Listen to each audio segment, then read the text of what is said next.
दोस्तों, रोहित पौडेल ने एक बार फिर बता दिया कि वो टीम के कप्तान क्यों हैं। नेपाल वर्सेस कनाडा के मैच में, पहले मैच में रोहित पौडेल ने अपनी बैटिंग से नहीं बल्कि अपनी बॉलिंग से टीम को जिताया। अभी की सबसे बड़ी ब्रेकिंग न्यूज़ यही है कि नेपाल ने कनाडा को 7 रनों से हरा दिया है और काफ़ी नेल बाइटिंग हारा हुआ मैच। लिटरली नेपाल बैकफुट पे था। आपके 30 ओवर तक तो नेपाल बैकफुट पे था। बिल्कुल ऐसा लग ही नहीं रहा था कि नेपाल यहाँ से मैच को अब खींच सकता है, क्योंकि सारे बॉलर्स अपना ट्राई कर चुके थे, कहीं से भी विकेट नहीं आ रहा था। 174 रन तक 3 विकेट पे कनाडा का स्कोर आ खड़ा हुआ था। 2 बैट्समैन पूरे सेट थे। वहाँ से मैच को आखिरी वक्त तक ले जाना, नेपाल ने फिर एक बार अपना बता दिया है कि होम ग्राउंड में उसको जीत पाना अब किसी भी एसोसिएट नेशन के लिए बहुत ही मुश्किल टास्क हो गया है। मैं एसोसिएट नेशन का स्पेशली नाम ले रहा हूँ। एसोसिएट नेशन में नेपाल को नेपाल के होम ग्राउंड पे हरा पाना एक असंभव सा दिखता हुआ नज़र आ रहा है हमको। पिछले 1 साल से जिस तरीके से नेपाल रेगुलरली क्रिकेट खेल रहा है अपने होम ग्राउंड में, मुझे नहीं लगता कि आने वाले टाइम पे हर टीम के लिए मुश्किलें खड़ी होने वाली हैं अगर वो नेपाल में खेलने आते हैं तो। सुबह टॉस के बाद शुरुआत अच्छी रही थी। ओपनिंग पार्टनरशिप हमारी अच्छी रही थी, थैंक्स टू कुशल भुट्टेल, जो कि एक अच्छे टच में नज़र आ रहे थे। हालांकि वो पीएम कप में उतना अच्छा परफॉर्म नहीं कर पा रहे थे कुछ मैचेस में, बट हमें जब भी ज़रूरत पड़ती है कुशल भुट्टेल की तो वो टीम को डिलीवर करते हैं और आज भी उन्होंने वैसा ही करा। आसिफ शेख एक तरीके से थोड़ा डिफेंसिव मूड में थे आज, तो एक एंड को पकड़ के खेल रहे थे, बट ये आसिफ शेख के लिए भी एक ऐसे पॉइंट पे हैं कि अब उनको चूज़ करना पड़ेगा कि वो किस तरीके से क्रिकेट खेलना चाहते हैं। अब आने वाले टाइम में वो कैसे अप्रोच करना चाहते हैं, क्योंकि इस लेवल पे आके अगर आप इतनी डॉट बॉल खेल के पावर प्ले के अंदर आप इतनी डॉट बॉल खेल लेते हैं और आप फिर एक रैश सा शॉट उठा के आउट हो जाते हैं, तो इसका मतलब कुछ आपके अंदर सुधार करने की अभी बहुत चीज़ बाकी है। कुशल भुट्टेल और आसिफ शेख का पार्टनरशिप हुआ पहला 48 रन के अराउंड। पहला विकेट आया आसिफ शेख का, उसके बाद रोहित पौडेल भी जल्दी में निपट गए। तो नेपाल की पूरी इनिंग्स का जो एक मैं आपको शॉर्टकट में बैटिंग की परफॉर्मेंस की बात करूं तो बिलो एवरेज नेपाल का जिस हिसाब से अभी तक का क्रिकेट खेल रहा है पिछले 1 साल से मोंटी सर के आने के बाद, अपने होम ग्राउंड में सबसे एक साधारण क्रिकेट खेली आज बैटिंग में। बैटिंग बिलो एवरेज बोलूँगा मैं इसमें। अपनी स्ट्रेंथ अगर मेरे हिसाब से इस पिच पे 300 प्लस का टारगेट आराम से बना सकती थी और होना भी चाहिए था। Out of form Rohit Paudel की बैटिंग दोबारा एक बार वो स्ट्रगल करते हुए दिखाई दे। वो बैकफुट पे जाके वो जो सिंगल निकालने के चक्कर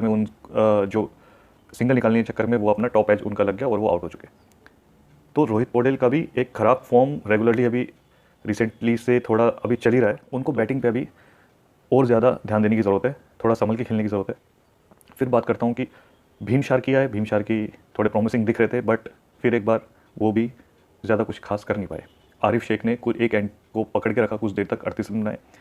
Arif Shaikh middle order batsman है, ठीक है, उन्होंने अपना काम कर दिया था, बट नेपाल की बैटिंग के अंदर आज इतने सारे फ्लॉज थे और बैटिंग लाइनअप भी थोड़ी कंफ्यूजिंग सी लगी मेरे को। कुशल मल्ल फिर बड़ा शॉट खेलते हुए आउट हो गए। को भी अब जिम्मेदारी लेनी पड़ेगी, क्योंकि अब कोच उनका रिप्लेसमेंट भी देख सकता है ओडीआई टीम के अंदर। हालांकि वो बॉल से भी डिलीवर करते हैं, बट अब टीम के अंदर बहुत ज़्यादा ऑलराउंडर हो चुके हैं। अगर आप रेगुलरली टीम की देखें तो आप रोहित पौडेल ने आज 4 विकेटें ले ली बॉलिंग में और अपना सिंगल हैंडेडली मैच को अपने पाले में कर लिया। पर टू मच ऑलराउंडर वैसे ही हो चुके हैं टीम के अंदर। कुशल मल्ला ऑलराउंडर हैं, दीपेंद्र ऐरी आएंगे। ये तो हमारी साइड अभी प्रैक्टिस के लिए उनको चुना नहीं गया है, बट लीग 2 में जो हमारी मेन कोर टीम है, दीपेंद्र ऐरी भी 10 ओवर आपके करते हुए दिखेंगे। तो ऑलराउंडर की से भी ज़्यादा बैट्समैन की ज़रूरत है। तो देव खन्नाल उनका रिप्लेसमेंट हो सकते हैं नेक्स्ट मैच में, और आसिफ शेख की जगह अनिल शाह को देखा जा सकता है।